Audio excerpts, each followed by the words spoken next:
नमस्ते। इकोनॉमिक्स एक ऐसा शब्द है जिसे सुनते ही दो और शब्द दिमाग में आते हैं, माइक्रो और मैक्रो। और अक्सर इन्हीं दोनों में कंफ्यूजन हो जाता है।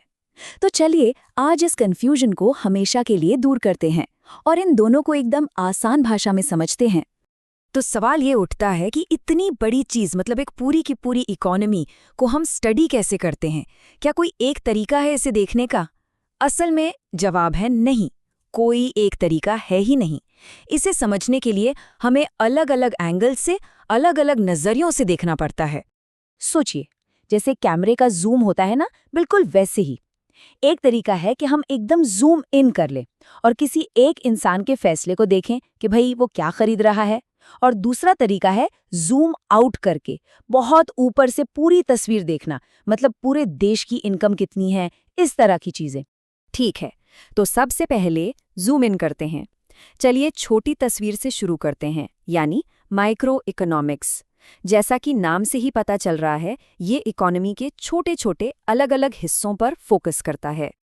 माइक्रो ये शब्द आया है ग्रीक भाषा के मिक्रोस से, जिसका मतलब होता है छोटा। और बस यही इसकी पूरी कहानी है। ये इकोनॉमिक्स की वो ब्रांच है जो छोटी छोटी इंडिविजुअल यूनिट्स की स्टडी करती है। तो इसमें किस तरह की बातें होती है? सोचिए, कोई एक कंज्यूमर, कोई एक इंसान, वो ये कैसे तय करता है कि अपनी जेब में रखे पैसों से क्या खरीदना है? उसकी पसंद, उसका बजट, ये सब मिलकर जो फैसला बनता है ना, बस वही है माइक्रो इकोनॉमिक्स। अब चलिए कंज्यूमर से हटकर एक कंपनी के नज़रिए से देखते हैं। कोई एक कंपनी ये कैसे डिसाइड करती है कि भाई अपने प्रोडक्ट का प्राइस क्या रखें, कितना दाम तय करें कि लोग खरीदें भी और फायदा भी हो? ये जो प्राइसिंग का खेल है ना, ये भी माइक्रो इकोनॉमिक्स का ही हिस्सा है। और एक उदाहरण लेते हैं, किसी एक खास प्रोडक्ट का मार्केट, जैसे मान लीजिए मोबाइल फोन का बाजार। कितने लोग फोन खरीदना चाहते हैं, मतलब डिमांड कितनी है, और कितनी कंपनियां फोन बना रही हैं, मतलब सप्लाई कितनी है। ये जो एक प्रोडक्ट की डिमांड और सप्लाई की कहानी है, ये भी माइक्रो इकोनॉमिक्स ही है। तो इसे याद रखने का सबसे आसान तरीका है पेड़ और जंगल वाली मिसाल।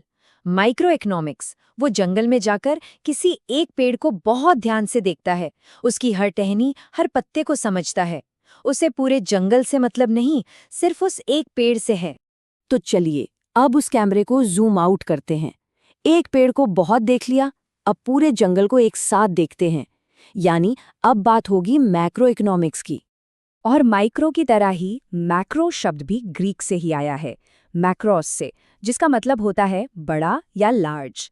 और जैसा नाम वैसा काम। ये इकोनॉमिक्स की वो ब्रांच है जो पूरी की पूरी इकोनॉमी को एक सिंगल यूनिट मानकर स्टडी करती है। यहाँ हम किसी एक इंसान या एक कंपनी की बात नहीं कर रहे, हम पूरे देश की बात कर रहे हैं। तो इसमें कौन से बड़े बड़े सवाल आते हैं? अरे वही जो हम अक्सर खबरों में सुनते हैं, जैसे देश की टोटल इनकम कितनी है, जिसे हम जीडीपी कहते हैं, या फिर महंगाई यानी इन्फ्लेशन, कि देश में चीज़ों के दाम औसतन कितने बढ़ रहे हैं, और बेरोजगारी यानी अनएम्प्लॉयमेंट। ये सब वो मुद्दे हैं जो पूरे देश पर असर डालते हैं। तो अब अपनी पेड़ और जंगल वाली बात पर वापस आते हैं। अगर माइक्रो एक पेड़ की कहानी है, तो मैक्रो पूरे जंगल की कहानी है। वो ये देखता है कि जंगल कैसा है, घना है या नहीं, बढ़ रहा है या नहीं। उसे अलग अलग पेड़ों से मतलब नहीं। ठीक है, तो अब तक हमने दोनों को अलग अलग समझ लिया। अब एक काम करते हैं, दोनों को साइड बाय साइड रखकर देखते हैं। इससे जो भी थोड़ा बहुत कन्फ्यूजन बचा होगा वो भी दूर हो जाएगा। तो आखिर वो कौन सी मोटी मोटी बातें हैं जो इन दोनों को अलग करती हैं? चलिए पॉइंट्स में समझते हैं। सबसे पहले मतलब की बात करते हैं। माइक्रो, जैसा हमने कहा, इंडिविजुअल यूनिट्स की स्टडी है, और मैक्रो पूरी इकोनॉमी की। अब इनके टूल्स, मतलब ये काम कैसे करते हैं। माइक्रो देखता है डिमांड और सप्लाई को, जबकि मैक्रो देखता है एग्रीगेट डिमांड और एग्रीगेट सप्लाई को, मतलब कुल मिलाकर डिमांड सप्लाई। इनके मकसद भी अलग हैं।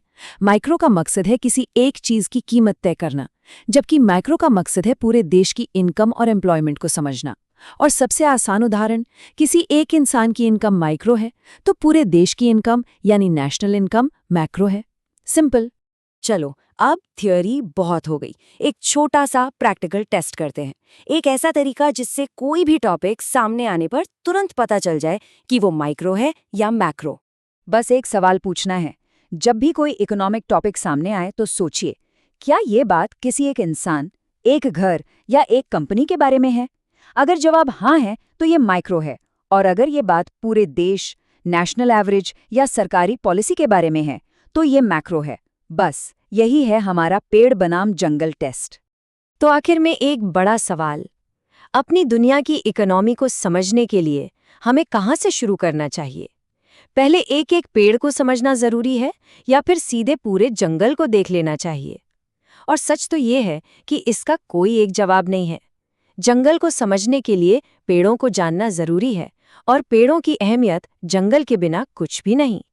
मतलब पूरी तस्वीर देखने के लिए ये दोनों ही नजरिए बहुत बहुत जरूरी हैं।